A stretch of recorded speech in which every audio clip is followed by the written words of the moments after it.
Alrighty, welcome back to Broad Solutions Tuesday sessions. Today is April 22nd, 2025. Today we're touching on the marketing services and realm of websites. So we're going to be talking about e-commerce design principles to help you sell. The description here is website design elements and psychology to increase conversion rates and customer shopping value in 2025. I'm Tanner Broadhagen, the founder of Broad Solutions. I am a self-taught website programmer, started in 2012, and I'm building a leading digital agency. And also here is Caitlin Burns, my marketing specialist, Western Michigan graduate, joined Broad Solutions last year, and she is our digital marketing specialist. And you can reach out to us at any time at these email addresses. And the strategy for this session is to share the 2025 best practices for user experience, also known as UX, and user interaction, UI, on e-commerce websites. The focus today will be on the store, which is the website, and this is where your products are sold and discussed. The design, also known as a theme, is about the layouts, templates, and navigation for today. And the customer is the shopping type of experience, otherwise known as the flow of a visitor to checkout. Once they pass the checkout, they become the customer. And the list that we're going to go through, 2025 e-commerce design principles to help you sell, are bucketed in those three focus groups here. So website. Today we're going to talk about the actual platform to use. The theme is the layout, templates, and navigation. And going back to the website again, we're going to look at the tools to help e-commerce websites sell. And then we'll talk about the customer flow in the shopping focus at the very end. So getting into it, number one, platform. Place for your store on a technology tailored to selling. Choosing the best platform for your business is critical. So most people know of Shopify, Magento, Adobe Commerce, Wix, Squarespace, WooCommerce. There are a plethora of options out there. And what we do as an agency is help determine what the best platform is for your business. And while you may have already chosen this and may have had it for years, it is nice to shop around and understand where you're at in the market and what experiences you can deliver on the actual core of your technology here. And we like to categorize it into three different things here, where we talk about the catalog size, and small being 1 to 10 products, medium being 11 to 100. These aren't exact, mind you, but larger being in that like 100 to almost 1,000 range, and then an extra large catalog being over 1,000 products. And so typically websites can handle certain volumes of things, platforms as well, and we would help cater, and you would help look up what platform would suit your needs and how much you're willing to sacrifice on the technology and the design and all of these things solely based on catalog size. The other type of focus here is the buyer, or who's actually on your website and making the purchases.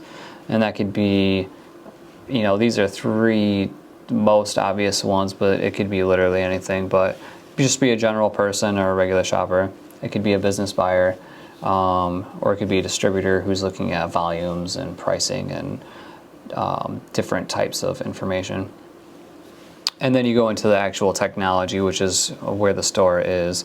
And so you can have a self-hosted WordPress website, Magento website, where you manage the hosting and you get a free installation, all the way down to, through SaaS, software as a service. And that's a subscription-based model of like a BigCommerce or a Shopify, where you're paying a monthly fee. They manage the server, they manage the software, you're just paying to use it. And then headless is a option of ultimate customization where you're using the back end to hook into probably a SaaS platform, and you're completely optimizing the front end based on what you want. And if we go to the question here, which would be, should I re-platform? Should I move? That would be involved in migrating your entire website, your customers, your orders, and your products to a different platform. And we only do this if it actually makes sense for the business. So in this scenario here, I've highlighted 3 aspects of what someone should be choosing if they have a larger catalog, 100 to 999 products. Their type of buyer is a business, and they want to go either SaaS on platform or do a completely headless situation, and that would be determined on what the business buyer actually needs to see and look at based on the tools readily at hand. And so I've thrown up WordPress. WooCommerce would be the plugin to use on WordPress for shopping. Shopify, they have a business option as well, and BigCommerce, they suit a wide range of things as well. But I've highlighted BigCommerce here because it's a very quick and easy thing to get up for a business. It works very well. Business buyers typically don't need as much as far as the way as design and layout, more rather on pricing and structure and volume. And so we would steer someone towards that direction. So we do find people who have added to their catalog over time and they started on WordPress, and typically we would have a conversation of re-platforming to a different situation. And all this is to say that it's very important, because if we get the foundation right, we can start building on these next principles.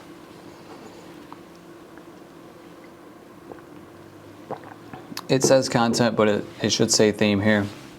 We're talking about the layout, and this is the structure of the website in grids and sections, is how a website designer would think about this stuff.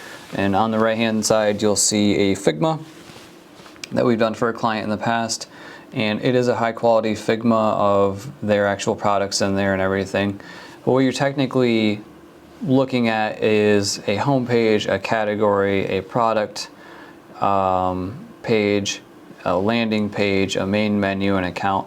And all I'm trying to show here is that there is some structure to it, and it's important to dial in your structure and keep it uniform throughout the experience. So coming up with this and looking at your site as it exists today and going through it and understanding the design principles of, like, oh yeah, I do have my pictures always the same size, and I do have my buttons always the same size. My header is specifically this height from the top. My footer is this layout, whether it's on mobile or desktop. The body is always stuck in this type of range, and it always uses a white background. And you can go into the cart page as well and just make sure that all of the layout and the elements are there. And when we do this, we always make sure it's mobile first, and that's the best highlight I can give you, is the mobile shopper is going to be the most visited part of your website, and so ensuring that that's done first is the most important thing. Again, this is still on theme. It's focusing on the header and the footer. So in the header, these are mobile screenshots here as far as the green and the black go. The green header has the main menu, which is hidden behind the hamburger, which is very common. Not too much difference there.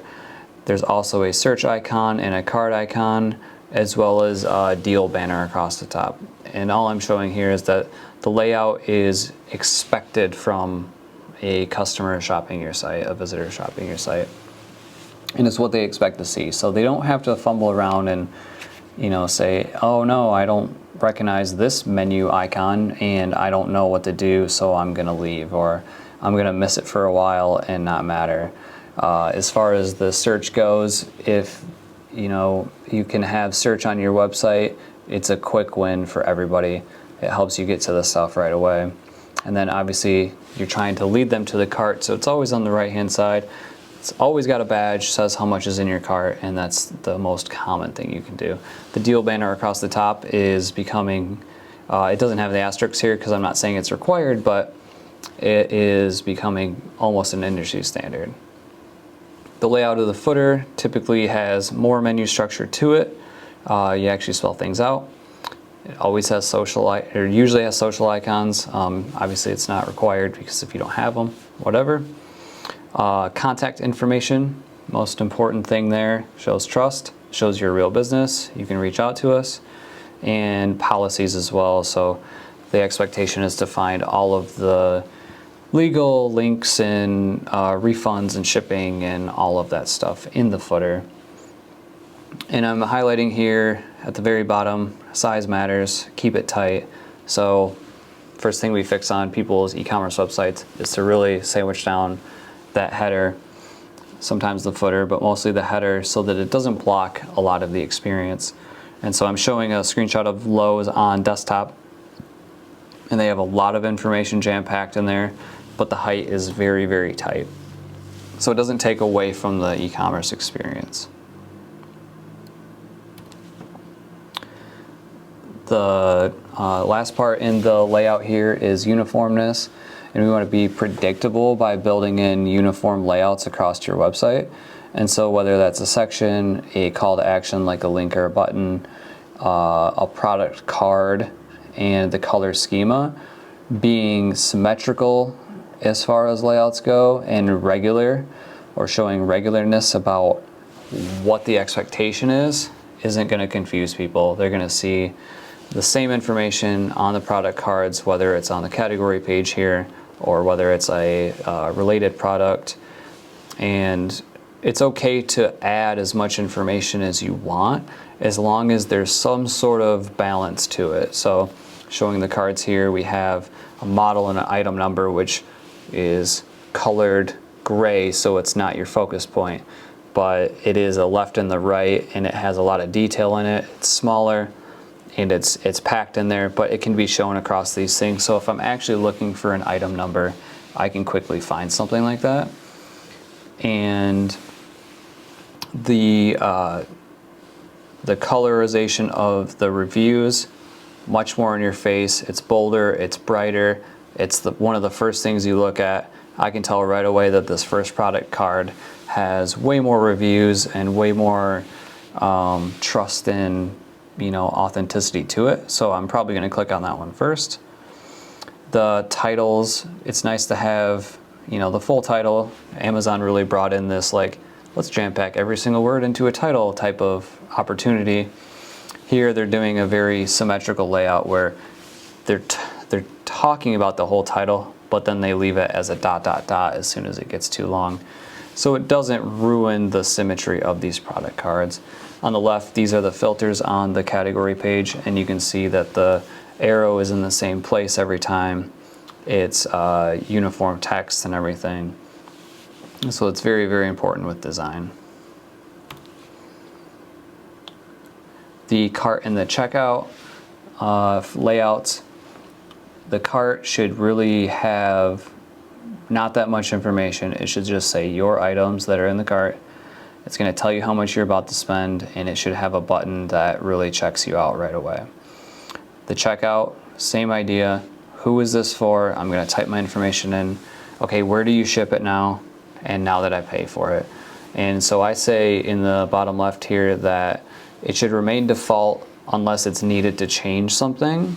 And so all of these platforms have already figured out the exact information to put into the cart and the checkout page. And checkout, they're making it even harder to change these days because it has to do with PCI compliance and all sorts of other things. But we really, internally as an agency, we don't touch the checkout page because we want it to work every single time. And if it's default and you're subscribing software as a service platform, you can hit them up if it ever doesn't work. They won't kick back and say, oh, well, because you changed something on there, now it doesn't work. You don't want to run into those situations. Plus, people have an expectation. They know they're on Shopify right away. They have a Shop Pay button. They have all these express buttons, and I know exactly what to fill out. as well as the autofill on the checkout page populates your name, address, etc.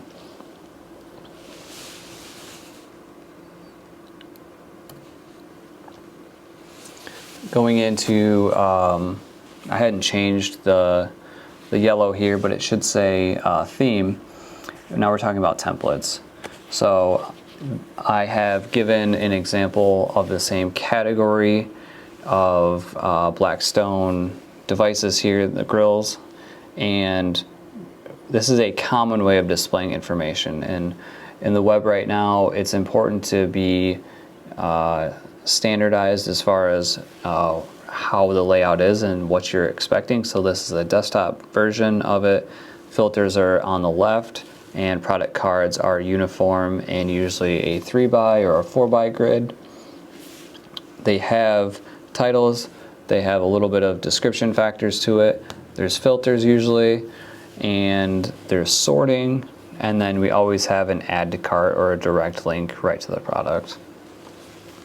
And so in the templates, I mean, every default template is going to come with this type of layout. Again, you're not going to want to change it unless it's really important for your business.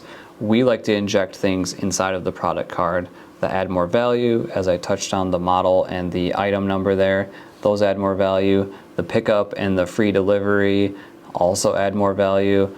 And so keeping it within that structure in that template is really important. But if you're going to do it, you're going to want to do it for every single product. You're not going to want to miss out the model and the item number for the other two products, because it's going to throw off that product card. It's going to look different. You're going to have missing information, and you're not going to gain the trust of the shopper.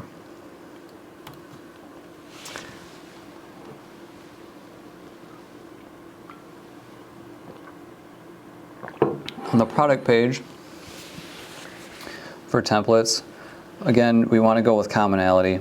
This does get more variant between websites, but the mainstays are going to be the title, the price, the reviews, the images, the product info, which is going to be that text information, the choices, if there are choices of size and color, etc., and then the add to cart button. And so again, just showing that if this is a single product in a very large catalog, you want to ensure that every product looks exactly the same way, has the same stuff. So if we're going to start to really jam-pack stuff in there like key features, burger capacity 21, main burners 2, side shelf, you're going to want to make sure that the Blackstone griddles on the other pages also have that exact same thing, because the customer is going to notice and want that there as well. So those are some of the things that we fix and identify right away, is the uniformness and the commonality of product pages. We're showing the item number and model number again, that carried over from the product card. The nice tile on the left-hand side of that there are more images, there is a 360-degree view, there is a video to click on, there's 13 more things that you can go through. Very, very important. People are going to really gravitate towards that. That's on the left-hand side of the product, of the experience here, because in English we read from left to right, so you're going to notice the stuff on the left first. And that's kind of what they want you to do. They want you to look through all of the pictures, because it's easier to consume than the key features, which is on the bottom left, and it's not as fast and readable as, or acknowledging what is actually going on and what product I'm looking for. Most shoppers don't want to spend a lot of time reading through product pages. They just want to know what they are looking for. And so in this style here, we have 2 burners. Okay, cool, that fits my needs. 21 burgers, wow, that's really cool. I could do that for an event. It's also got a side shelf. Wonderful, like I can set my stuff on that. And so for $350, I can really start to be like, okay, this is what I'm gonna get for $350. And then if I wanna compare the next product, I can quickly go to the breadcrumb, back up at the top, and go backwards, again, left top, to have that navigation and the understanding that there is more to look at and more things to click on. but ideally that green button on the far right is where you're going to finish and actually add this product to cart.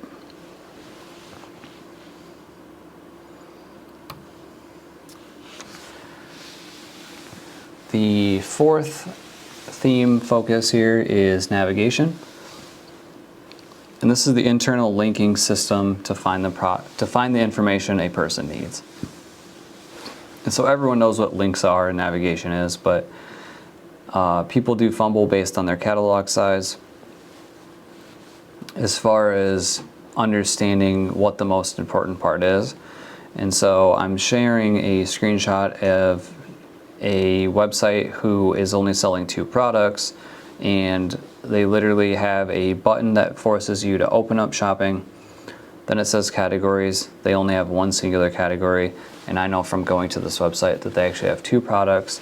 My suggestion to this person was to literally just have the 2 products right there on the main menu that they could click into right away, or the drop down would show like a product card, and the navigation would make a lot more sense so that someone doesn't have to do one action, which is click on shop, click on the category, go over to the category, they see the 2 products, and then they go to the product, and it's 4 clicks versus 1 click.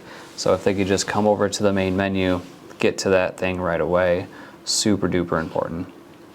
Then you come down, and I'm pointing down to like a website like Lowe's.com that has an untold number of products, and we can see that they start with a very nice organization. They have a shop all scenario here.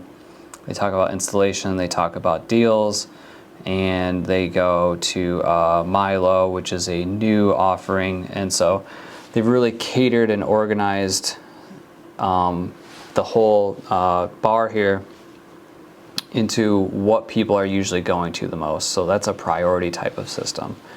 Then it goes into the organization of the categories, and they chose an alphabetical order, which is super important because it's much easier to read as a consumer, as we know the alphabet very well, that these are the organizations that I'm going to. So if I'm looking for outdoor, I don't have to scan all the way across. I can see that it goes LL and then carries on to outdoors. So I'm not searching and bopping around with my eyes.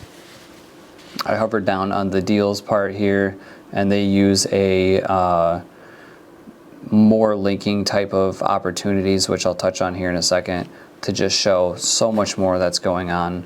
And so I'm looking for a deal. Maybe it's in a category, maybe it's today's deal, maybe it's a spring deal, maybe it's in the clearance section, maybe I saw it in the weekly ad, maybe it's a deal with my credit card. And so they give you this opportunity to really link out to exactly what you're looking to find. And this is the quickest one that you can find from this presentation, is organizing your links properly is not only fast and simple, but it's really going to help the user. So on the organization front, we want to make sure that shopping's first. Obviously, we're going to do a main menu system and a subcategory system. And if it's a smaller catalog, typically we'll actually link the products within this as well. And on the right-hand side, it's just showing a back-end editor of someone's products, of which they have 436 of them, and they have not organized it in alphabetical order. Rather, they've organized it in an order that kind of doesn't make sense. It's hard to draw from and understand why. The drop down here of epoxy materials is showing that there's 15 products in epoxy materials. There's technically 57 products total in the subcategories. And then the subcategories, again, not in alphabetical order: casting, epoxy, laminating, adhesive, surface coating systems. So alphabetical order is going to be number 1, but if they know that the buyer, in this case it's usually a business buyer, wants to start with the systems first, they're all systems here, but if they want to start with casting first, because that's the most important part, we're going to put that to the top. And then maybe accessories and tools and things that are like add-ons to that category would kind of go at the bottom. So there is an opportunity here, but the first thing I would do is help organize this more clearly into a better category structure. This is a medium-sized catalog of over 100 products, and the navigation here is using a mega menu, and that's where you hover over the menu and it drops down and shows a lot more links within it.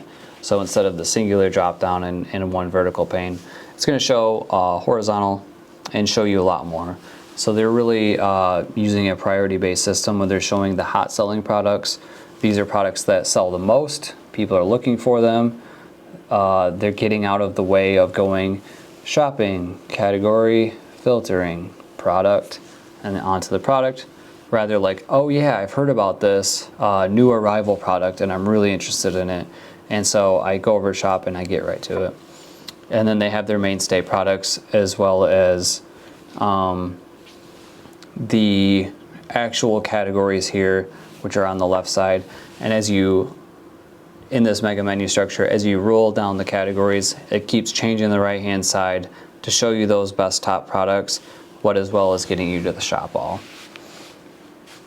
Across the top here, it's not being hovered over, but you can also learn about their products and find more resources, and these are support links. As well as on the far right, again, I'm showing, this is the desktop view of Illumilite, but prior I was showing the mobile. They have a search, which helps you if you need to type in exactly what you need to do, as well as the account and the cart. In this large catalog, as I already showed the same screenshot of Lowe's, they're also using a mega menu, and I'm calling it a mega menu because they have a lot going on within that, and it's a good place to really store this information. But ideally, the more links, the better. If you can get people to subcategories, if you can get them to related things, if you can see the sales and the deals, as well as always having a link for a shopping all is very important. And so there's a lot of links here. They're going with a priority system, so they're organizing it properly in the layout. They're making it obvious with the categories that they want to show, and it feels like you can go anywhere.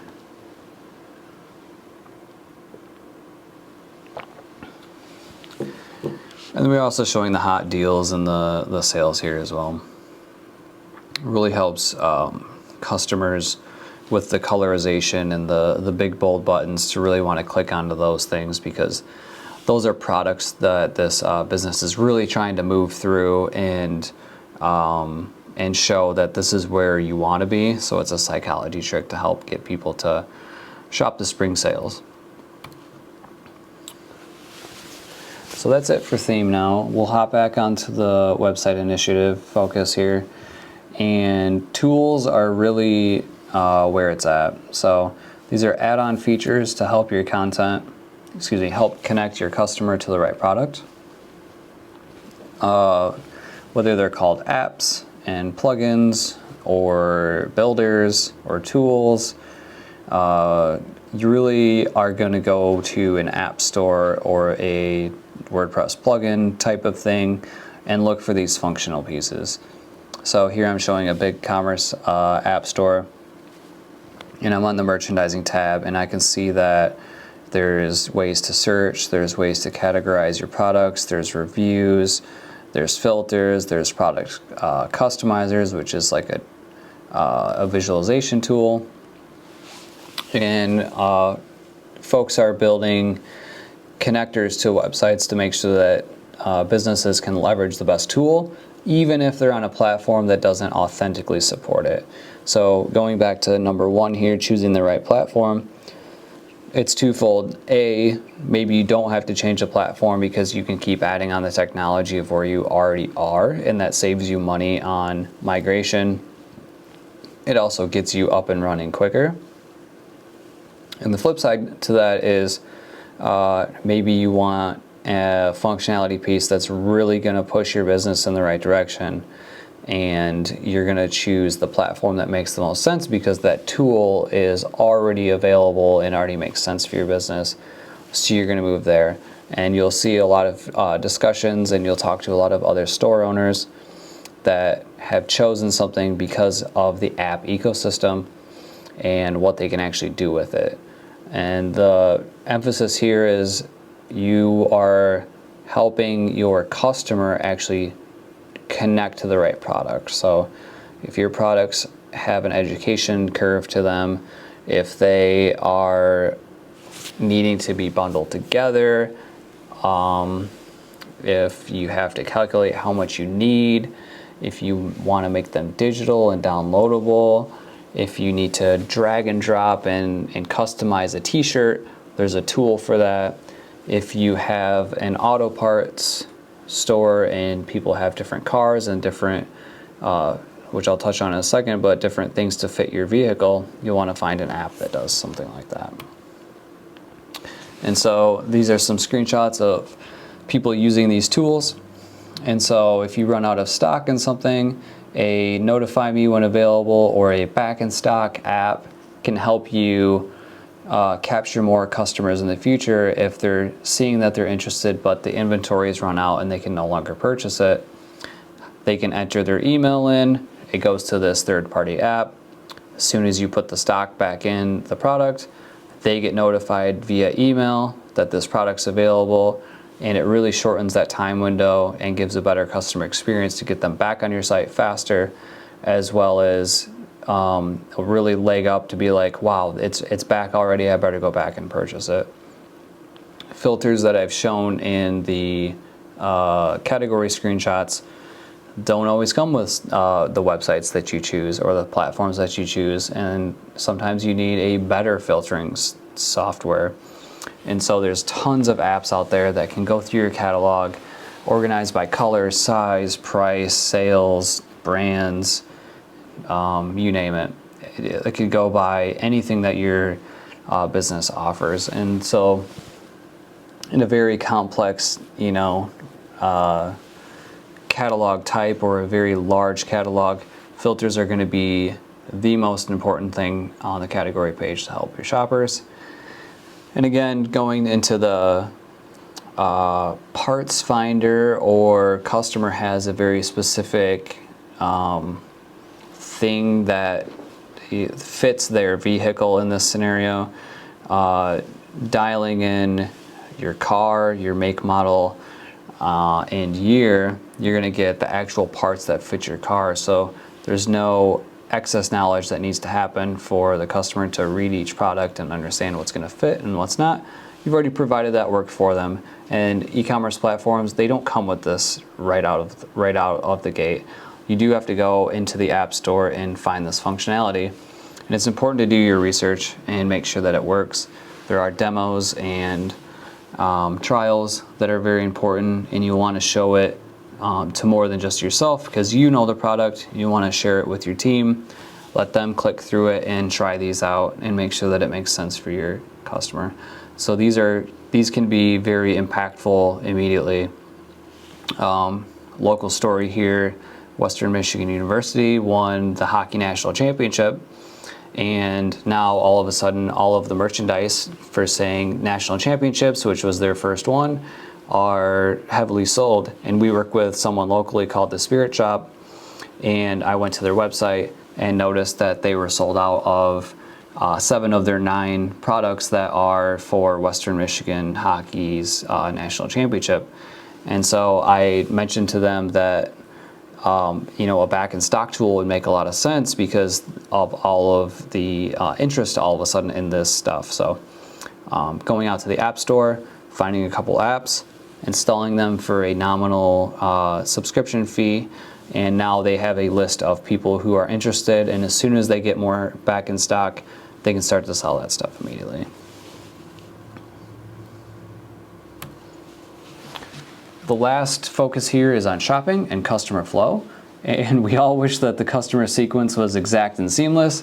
However, we sell to humans whose behavior cannot be predicted. So we have a website, we have products, we have categories and landing pages and cart and a checkout experience, and most marketers are going to want you to go from A to B to C to D, and it just doesn't happen that way. And you can really get lost in analytics by finding that stuff and looking up customer journeys in the flow. What I'm going to touch on though are starting points, finishing points, and timing. So a starting point is going to be mainly your homepage or your categories, links that maybe you've posted outside of the website. But your finishing points are always going to be cart and checkout. And so again, I'm sharing the layout of the Figma that we did for a client, and we organize it in a flow that is typical. So you're going to go to the home page, you're going to go to a category, then a product. Maybe you got to read about it a little bit more, and you're going to hit the cart, and then you're going to go to the checkout.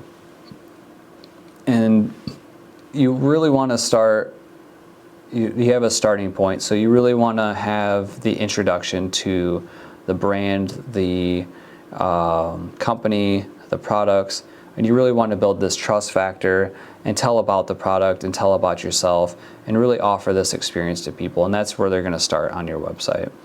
And so having more than just the bare bones shopping experience, you want to have a nice homepage, you want to have a great support landing page, a header and footer that have your contact information and make sense. And then you want to really start to educate them.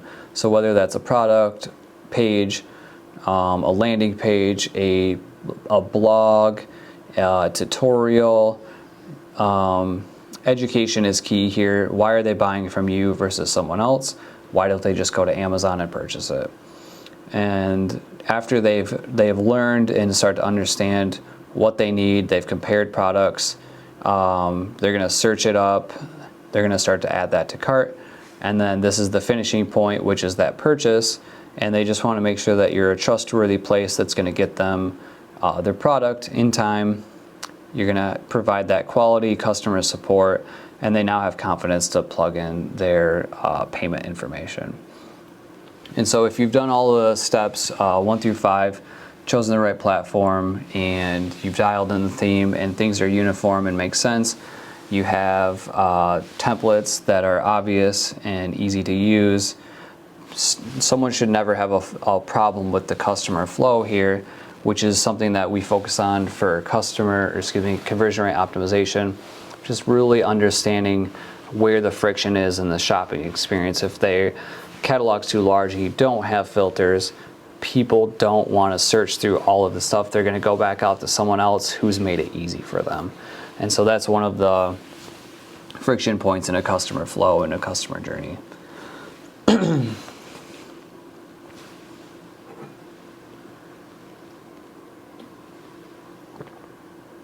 Takeaways here: picking the best software or platform for your business and customer, ensuring the theme is uniform and templated, navigation is the easiest way to help your visitors, tools are critical to set you apart from your competition, and customers ebb and flow, but they need the static start and finishes here. So this is the questions and answers time. And these are the upcoming sessions for Broad Solutions. Next up, we have digital skills needed in 2025 based on agencies like mine at Broad Solutions here. And then we'll go into more dev, marketing, and design in the rest of May. Thank you.